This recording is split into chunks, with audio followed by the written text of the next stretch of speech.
Anda kembali menyaksikan Suara Anda Tanya Kandidat, masih bersama calon Presiden Joko Widodo. Kami sampaikan sekali lagi bahwa pertanyaan yang kami tanyakan pada malam hari ini berasal dari Anda, dari media sosial, Facebook, Twitter, Metro TV, dan juga dari email. Nah, ada pertanyaan yang sudah kami ambil dari email atau media sosial, kita simak bersama. Kita lihat ada di layar sekarang. Pertanyaannya adalah, kita lihat bersama. Dari Ridwan Arif, Pak Jokowi, dia siswa SMP di NTB. Untuk pendidikan, jangan bedakan sekolah bagus dan yang tidak bagus. Apa Bapak bisa membantu memperbaiki bangunan sekolah yang tidak layak, fasilitasnya tidak lengkap? Yang di NTB ingin juga memiliki fasilitas lengkap seperti sekolah-sekolah lain. Pak Jokowi, silakan. Ya, saya kira kita tahu semuanya bahwa anggaran pendidikan ini besar sekali. 20% dari APBN kita, kurang lebih 300-an triliun. Dan itu kalau pemanfaatannya bisa tepat sasaran, saya kira masa-masa sekolah yang ada di NTB yang rusak, yang fasilitasnya tidak komplit itu bisa dikompleti asal dengan catatan uang yang kurang lebih 300-an triliun itu bisa masuk ke tempat-tempat yang tepat sasaran, ke tempat-tempat yang memang membutuhkan. Karena di wilayah-wilayah yang terpencil, daerah-daerah yang terpencil, sentuhan infrastruktur pendidikan itu memang masih banyak dirasakan kurangnya.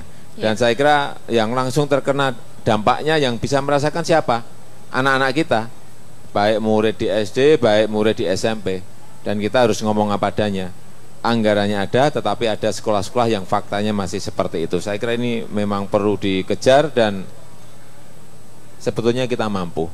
Hanya kita ini kenapa Pak? Mau atau tidak mau? Mau atau niat tidak atau mau? tidak niat, hanya itu aja. Oke, masih terkait soal pendidikan Pak Jokowi. Oke, fasilitasnya ada. Tapi saya beberapa kali ke daerah pinggiran, sebenarnya nggak pinggiran banget sih. Masih di kota yang cukup besar, tidak jauh dari pusat kekuasaan, tapi bukan di Pulau Jawa, di Pulau Kalimantan, katakan begitu. Ada sekolah yang sangat tergantung kapan gurunya bisa datang. Kadang gurunya tidak bisa datang karena tidak bisa membayar biaya untuk naik kapal, jadi nggak datang mengajar ke sekolah itu. Gitu. Jadi faktor gurunya juga ada di sini Pak Jokowi. Ya, di dunia pendidikan memang guru merupakan kunci. Kualitas guru merupakan kunci. Yang kedua, jumlah guru juga merupakan kunci. Karena di Jakarta saja masih ada kekurangan guru. Bayangkan kalau di Jakarta ya? Di Jakarta, apalagi di daerah. Oleh sebab itu, yang namanya guru-guru honorer itu memang harus segera diseleksi agar segera bisa memenuhi kekurangan guru yang ada, baik yang di daerah maupun yang di kota-kota, dengan kualifikasi yang sudah ditentukan. Jangan sampai ada kekurangan, tetapi kuncinya memang, kunci dunia pendidikan kita ini ada di kualitas guru. Sekarang kan sudah ada yang namanya tunjangan sertifikasi guru. Nah itu memang harus diperkuat, harus ditingkatkan sehingga kualitas guru menjadi semakin baik. Kemudian yang kedua juga lembaga yang berkaitan dengan pendidikan guru. Misalnya IKIP atau universitas yang berkaitan dengan kelulusan guru, ini juga harus diberikan perhatian khusus. Menurut saya akan lebih baik kalau guru itu kuliahnya itu di asrama. Diasramakan. Jadi kualitas guru dari Sabang sampai Merauke ini sama semuanya. Dan mempunyai sebuah pola mendidik itu sama semuanya. Pendidikan itu apa sih? Pendidikan menurut saya adalah memanusiakan. Rohnya apa pendidikan? Kejujuran. Hanya di situ saja sebetulnya.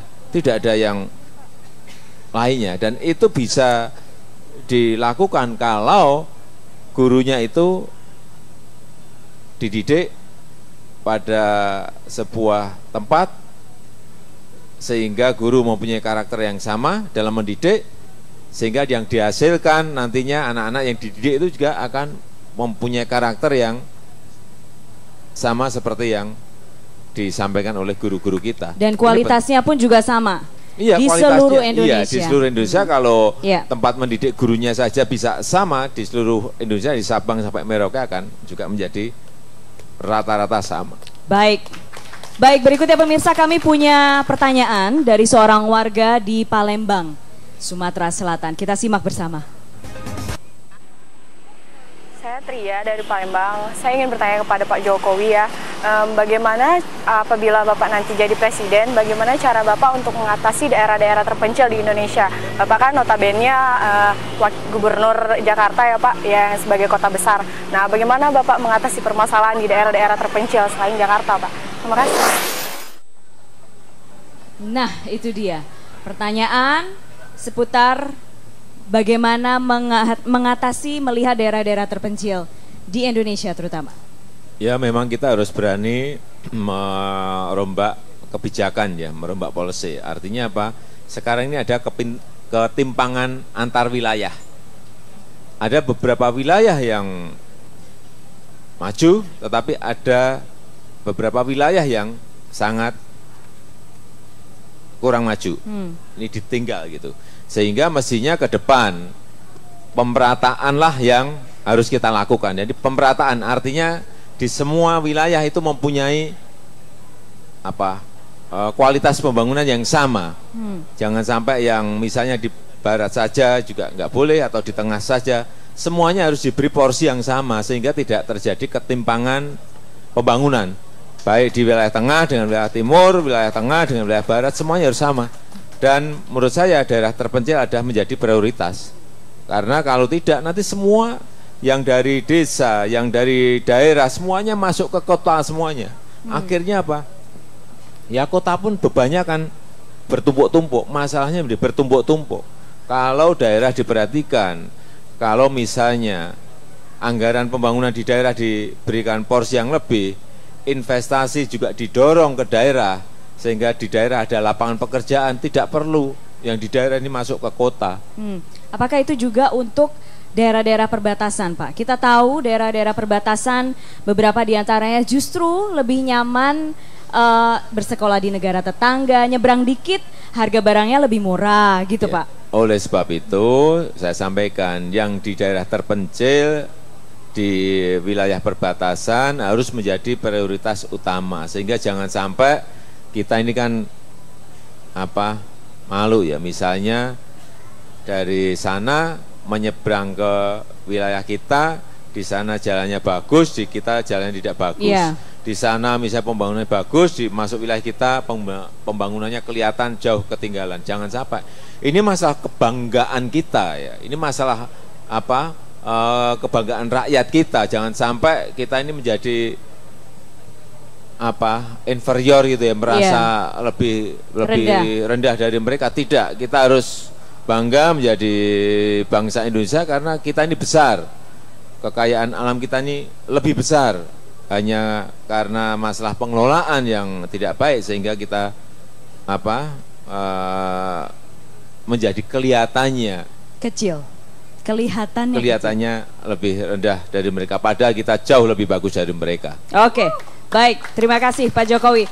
Dan pemirsa, kami masih akan hadirkan beberapa pertanyaan dari media sosial dan juga dari para penanya di Pasar Baru Jakarta Pusat. Tetap bersama kami di Suara Anda, Tanya Kandidat.